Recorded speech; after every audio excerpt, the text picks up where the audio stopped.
Welcome to 5 and 5 from One Stop Co-op Shop, where we discuss 5 key elements of a game in about 5 minutes. I'm Michael Kelly, and today we're looking at the second game in the Choose Your Own Adventure board game series, War with the Evil Power Master. I've been a huge fan of Choose Your Own Adventure books and other game books like Lone Wolf since I was a little kid. But generally speaking, board games that tried to use the same mechanic left me wanting. Tales of the Arabian Nights, Agents of Smersh, Legacy of Dragonholt, none of them really held my interest too well. So does War with the Evil Power Master succeed where all the others fail? Let's find out and get to the list. Quick disclaimer that this is a review copy sent by Asmodee and I paid nothing for this game.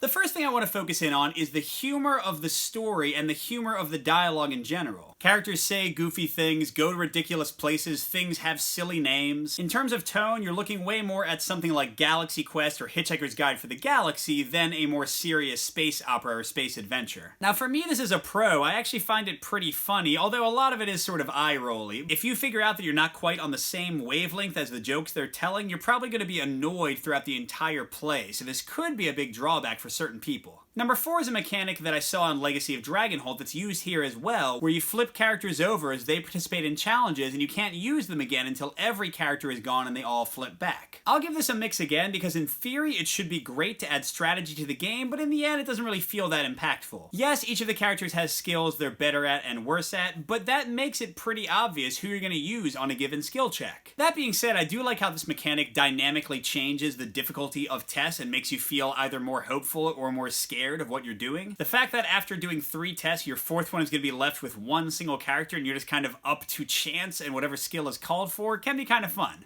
After a couple of mixes, we get into a full-on pro, and that's the story cards that go along with the big planet decks that you're generally exploring through. This huge deck of story cards, over 150, contains both items that can help you in your quest and also little additions to the story and even optional choices sometimes. It really adds a ton of variety and extra stuff to see in each of the 9 planets you can visit in the game. They only have 13 cards in their deck, but with all the story cards in there, there's way more going on than you think. And the way they're used as boosting items and also story checks that might increase your progress in a thematic way is really fun and clever.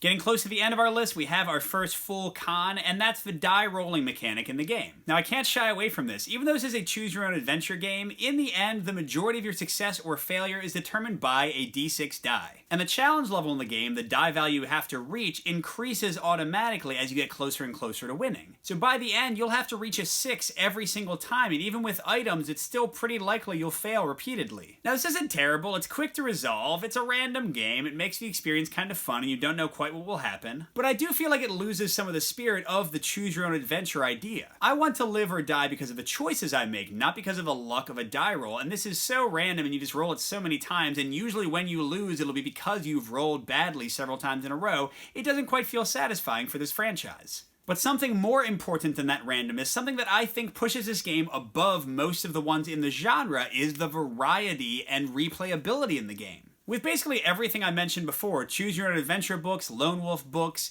you see the same kind of thing, and replaying through is usually just an exercise of flipping to the exact pages and finding other endings, just as an exercise in curiosity. But in this game, you start on one of 9 random planets. They're randomly assigned different values in terms of how important they are to finding the evil Power Master. You'll see, generally speaking, 3 or 4 of those planets in a playthrough, but each planet tends to have tons of branching paths, so you might not be able to see everything in a planet until you've played it 2 or 3 or 4 or 5 times. Add that together and you've got definitely at least 10 plays, maybe 15 or 20 of this very affordable game before you might want to pass it on to a friend. And one final note, you can play the entire game in an hour, so it really gives you a great chance to play again and again with different casual groups without worrying about losing joy in the game. Overall, War with the Evil Power Master is not going to be for everyone. I think the humor will be off-putting to some readers. They just won't find any joy in it at all. And to have fun with this game, you have to be okay with some silly dice rolling and just losing or winning based on how that little cube ends up. But if you can get past those 2 things and realize this is pretty much a light, fun story game, I think this one is a blast. It does have some clever mechanics, even though they aren't too strategic, and the variety and replayability is awesome for the amount of game you're paying for. And again, for me, I thought the story was funny, so if you're like me, you're gonna have a great time either playing this solo or enjoying it with friends or kids or anybody. There's nothing really too inappropriate here, so really it's a very family-friendly product. Good gaming, everyone, and I'll see you at the next stop.